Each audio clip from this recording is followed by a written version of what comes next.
Block আধিকারিকের পক্ষপাতিত্বের অভিযোগে পঞ্চায়েত প্রধান ও অন্যান্য সদস্যরা পঞ্চায়েত অফিস ঘেরাও করে। ঘটনা উত্তর ত্রিপুরা জেলার ধর্মনগর মহকুমার অন্তর্গত কালাছড়া ব্লকের নদিয়াপুর শনিছড়া গ্রাম পঞ্চায়েতে। জানা যায়, ভিডিওর বিরুদ্ধে পক্ষপাতিত্ব ও উন্নয়নমূলক কাজে হস্তক্ষেপের অভিযোগে ঘিরে তীব্র উত্তেজনা ছড়িয়েছে। বুধবার বিকেল থেকে শুরু হওয়া নজরবন্দি প্রতিবাদে রীতিমতো উত্তাল হয়ে উঠেছে গোটা এলাকা।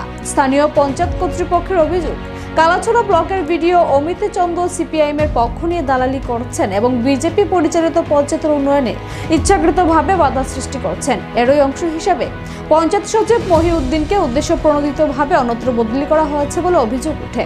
শুধু তাই নয়, মাত্র 2 দিনের ব্যবধানে পরপর 2 জন নতুন সচিবকে পঞ্চায়েতের চার্জ গ্রহণের চাপ দেওয়া হয়েছে বলেও দাবি করেছেন পঞ্চায়েতের নির্বাচিত সদস্যরা। নমস্কার সবাইকে। প্রথম এসেছি আমি আজকে বিডিও স্যারের অর্ডারে। আমি কালাছড়া ব্লকের panchayat secretary staff. BDO sir আমাকে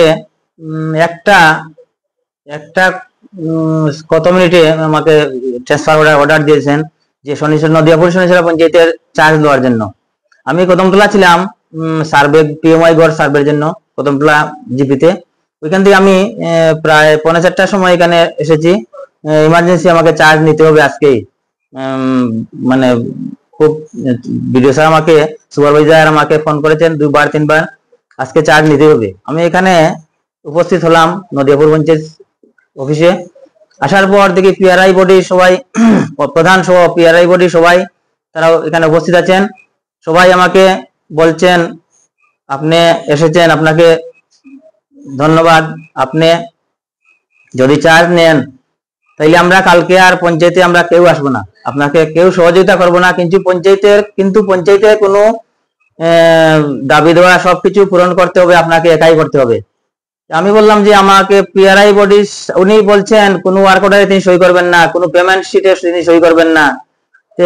এইভাবে কিভাবে হয়? পঞ্চায়েত তো প্রধানের সিগনেচার ছাড়া তো পেমেন্ট করা যায় না।